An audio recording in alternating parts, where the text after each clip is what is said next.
ಭಾಷೆಯು ಭಾರತೀಯ ಸಂಸ್ಕೃತಿಯೊಂದಿಗೆ ಬೆಸೆದುಕೊಂಡಿದೆ ಎಂದು ಬಿಜೆಪಿ ರಾಷ್ಟ್ರೀಯ ಅಧ್ಯಕ್ಷ ಜೆಪಿ ನಡ್ಡಾ ಹೇಳಿದ್ದಾರೆ. ಕೇಂದ್ರ ಸಂಸ್ಕೃತ ವಿಶ್ವವಿದ್ಯಾಲಯವು ಆಯೋಜಿಸಿದ ಉತ್ಕೃಷ್ಟ ಮಹೋತ್ಸವ ಕಾರ್ಯಕ್ರಮದಲ್ಲಿ ಮಾತನಾಡಿದ ಅವರು, ನಮ್ಮ ಪಕ್ಷವು ಪ್ರಾಚೀನ ಭಾಷೆಯನ್ನು ರಕ್ಷಿಸುತ್ತದೆ, ಸುಸಂಸ್ಕೃತವನ್ನು ಪ್ರೋತ್ಸಾಹಿಸಲು ಕೆಲಸ ಮಾಡುತ್ತದೆ ಎಂದು ಹೇಳಿದ್ದಾರೆ. ಮಾಜಿ ಸಚಿವ ಉಡುಪಿಯ ಕಾಂಗ್ರೆಸ್ ನಾಯಕ ಪ್ರಮೋದ್ ಮಧ್ವಾಚಾರ್ ಕಾಂಗ್ರೆಸ್ ಪಕ್ಷಕ್ಕೆ ರಾಜೀನಾಮೆ ನೀಡಿದ್ದು, ತಮ್ಮ ರಾಜೀನಾಮೆ ಪತ್ರವನ್ನು ಟ್ವೀಟ್ ಮಾಡುವ ಮೂಲಕ ಕಾಂಗ್ರೆಸ್ ಪಕ್ಷಕ್ಕೆ ಅಧಿಕೃತವಾಗಿ ರಾಜೀನಾಮೆ ನೀಡಿದ್ದಾರೆ. ಕಳೆದ ಹಲವು ಸಮಯಗಳಿಂದಲೂ ಪ್ರಮೋದ್ ಮಧ್ವಾಚಾರ್ ಕಾಂಗ್ರೆಸ್ಗೆ ರಾಜೀನಾಮೆ ನೀಡಿ ಬಿಜೆಪಿಗೆ ಸೇರ್ಪಡೆಯಾಗಲಿದ್ದಾರೆ ಎನ್ನುವ ಮಾತುಗಳು ಕೇಳಿಬಂದಿದ್ದವು. ಇದೀಗ ಅವರು ಕಾಂಗ್ರೆಸ್ಗೆ ರಾಜೀನಾಮೆ ನೀಡಿದ್ದಾರೆ. ಆದರೆ ಬಿಜೆಪಿಗೆ ಸೇರ್ಪಡೆಯ ಬಗ್ಗೆ ಇನ್ನೂ ಯಾವುದೇ ಮಾಹಿತಿಗಳು ತಿಳಿದುಬಂದಿಲ್ಲ. ಪಿಎಸ್ಐ ನೇಮಕಾತಿ ಪರೀಕ್ಷೆಯ ವೇಳೆ ಅಕ್ರಮ ನಡೆದಿದೆ ಎನ್ನಲಾಗಿರುವ ಕಲಬುರಗಿ ನಗರದ 2 ಪರೀಕ್ಷಾ ಕೇಂದ್ರಗಳಲ್ಲಿ ಭದ್ರತೆಗೆ ನಿಯೋಜನೆಗೊಂಡಿದ್ದ 13 ಪೊಲೀಸರನ್ನು ಅಮಾನತು ಮಾಡಲಾಗಿದೆ. ಕರ್ತವ್ಯ ಲೋಪದಡಿ ಒಬ್ಬರು ಸಬ್ ಇನ್ಸ್ಪೆಕ್ಟರ್ ಹಾಗೂ 2 ಹೆಡ್ ಕಾನ್ಸ್ಟೇಬಲ್ಗಳು ಸೇರಿ 13 ಪೊಲೀಸರನ್ನು ಅಮಾನತುಗೊಳಿಸಿ ಇಲಾಖಾ ವಿಚಾರಣೆಗೆ ಆದೇಶಿಸಲಾಗಿದೆ. ಮನೆ ಬಾಗಿಲಲ್ಲೇ ಪಶುಗಳಿಗೆ ಚಿಕಿತ್ಸೆ ಒದಗಿಸುವ ಬಹು ನಿರೀಕ್ಷಿತ ಸಂಚಾರಿ ಪಶು ಚಿಕಿತ್ಸಾಲಯ ಮತ್ತು ಸಹಾಯವಾಣಿಗೆ ಮುಖ್ಯಮಂತ್ರಿ ಬಸವರಾಜ ಬೊಮ್ಮಾಯಿ ಅವರು ಇಂದು ಚಾಲನೆ ನೀಡಿದರು. ವಿಧಾನಸೌಧದ ಮುಂಭಾಗದಲ್ಲಿ ನಡೆದ ಕಾರ್ಯಕ್ರಮದಲ್ಲಿ ಸಿಎಂ ಬೊಮ್ಮಾಯಿ, ಪಶುಸಂಗೋಪನಾ ಸಚಿವ ಪ್ರಭು ಚೌಹಾಣ್, ಸಂಸದ ಪಿಸಿ ಮೋಹನ್, ವಿಧಾನ ಪರಿಷತ್ ಸದಸ್ಯ ರಮೇಶ್ ಗೌಡ ಸೇರಿದಂತೆ ಮತ್ತಿತರರು ಲೋಕಾರ್ಪಣೆ ಮಾಡಿದರು.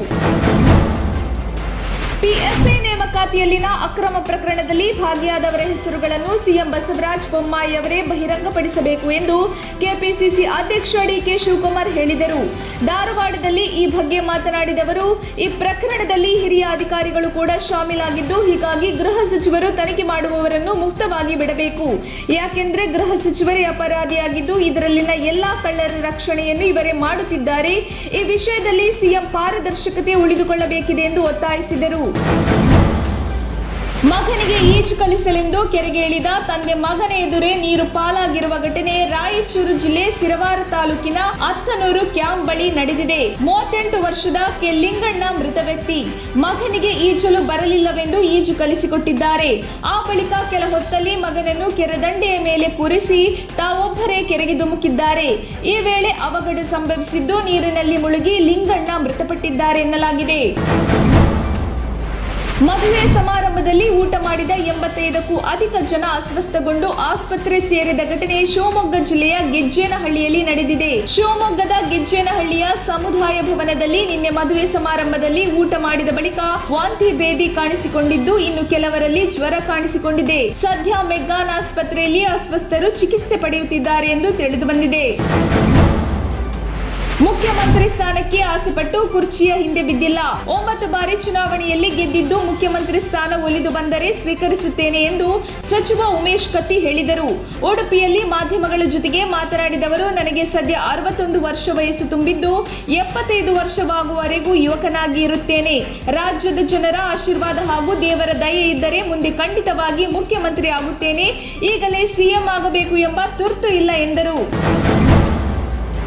ಪಿಎಸ್ಐ ಅಕ್ರಮಕ್ಕೆ ಸಂಬಂಧಿಸಿದಂತೆ ಮರುಪರೀಕ್ಷೆ ನಡೆಸುವ ಸರ್ಕಾರದ ನಿರ್ಧಾರಕ್ಕೆ ಸಂಬಂಧಿಸಿದಂತೆ ಗೃಹ ಸಚಿವ ಆರಗ ಜ್ಞಾನೇಂದ್ರ ತುಮಕೂರಿನಲ್ಲಿಂದು ಪ್ರತಿಕ್ರಿಯಿಸಿದರು. ಯಾವುದೋ ಒಂದು ಕೇಂದ್ರದಲ್ಲಿ ಅಕ್ರಮ ನಡೆದಿದ್ದರೆ ಆ ಕೇಂದ್ರದಲ್ಲಿ ಮಾತ್ರವೇ ಮರುಪರೀಕ್ಷೆ ನಡೆಸಬಹುದಿತ್ತು. ಆದರೆ ಸಾಕಷ್ಟು ಕೇಂದ್ರಗಳಲ್ಲಿ ಬೇರೆ ಬೇರೆದ್ದೇ ರೀತಿಯಲ್ಲಿ ಅಕ್ರಮ ನಡೆದಿದೆ. ಹೀಗಾಗಿ ಮರುಪರೀಕ್ಷೆ ಅನಿವಾರ್ಯವಾಗಿದೆ.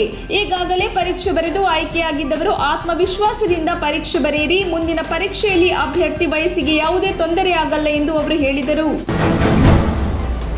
ತಮ್ಮನ್ನು ಮುಖ್ಯಮಂತ್ರಿ ಮಾಡಲು ದೆಹಲಿಯವರು 2,500 ಕೋಟಿ ರೂಪಾಯಿ ಕೇಳಿದ್ದರು ಎಂಬ ಶಾಸಕ ಬಸವನಗೌಡ ಪಾಟೀಲ್ ಅವರ ಆರೋಪ ಗಂಭೀರ ಸ್ವರೂಪದಾಗಿದ್ದು, ಸೂಕ್ತ ತನಿಖೆಯಿಂದ ಮಾತ್ರ ಇದರ ಹಿಂದಿನ ಸತ್ಯಾಸತ್ಯತೆ ಬಹಿರಂಗವಾಗಲು ಸಾಧ್ಯ ಎಂದು ಮಾಜಿ ಸಿಎಂ ಸಿದ್ದರಾಮಯ್ಯ ಹೇಳಿದ್ದಾರೆ. ಈ ಬಗ್ಗೆ ಟ್ವೀಟ್ ಮಾಡಿರುವವರು, ಬಿಜೆಪಿಯಲ್ಲಿ ಮುಖ್ಯಮಂತ್ರಿಯನ್ನು ಶಾಸಕಾಂಗ ಪಕ್ಷ ಆಯ್ಕೆ ಮಾಡುತ್ತದೆ ಎಂದು ಜನ ತಿಳಿದುಕೊಂಡಿದ್ದರು. ಇದು ಹರಾಜಿನ ಮೂಲಕ ಮಾರಾಟವಾಗುವ ಪೇಮೆಂಟ್ ಸೀಟು ಎನ್ನುವುದು ಶಾಸಕ ಯತ್ನಾಳ್ ಆರೋಪದಿಂದ ಬಯಲಾಗಿದೆ. ಈ ಸೀಟಿಗಾಗಿ ಹಿಂದಿನ ಮತ್ತು ಈಗಿನ ಮುಖ್ಯಮಂತ್ರಿಗಳು ಎಷ್ಟು ದುಡ್ಡು ಕೊಟ್ಟಿದ್ದಾರೆ ಎನ್ನುವುದು ಬಹಿರಂಗವಾಗಬೇಕು ಎಂದು ಅವರು ಒತ್ತಾಯಿಸಿದ್ದಾರೆ.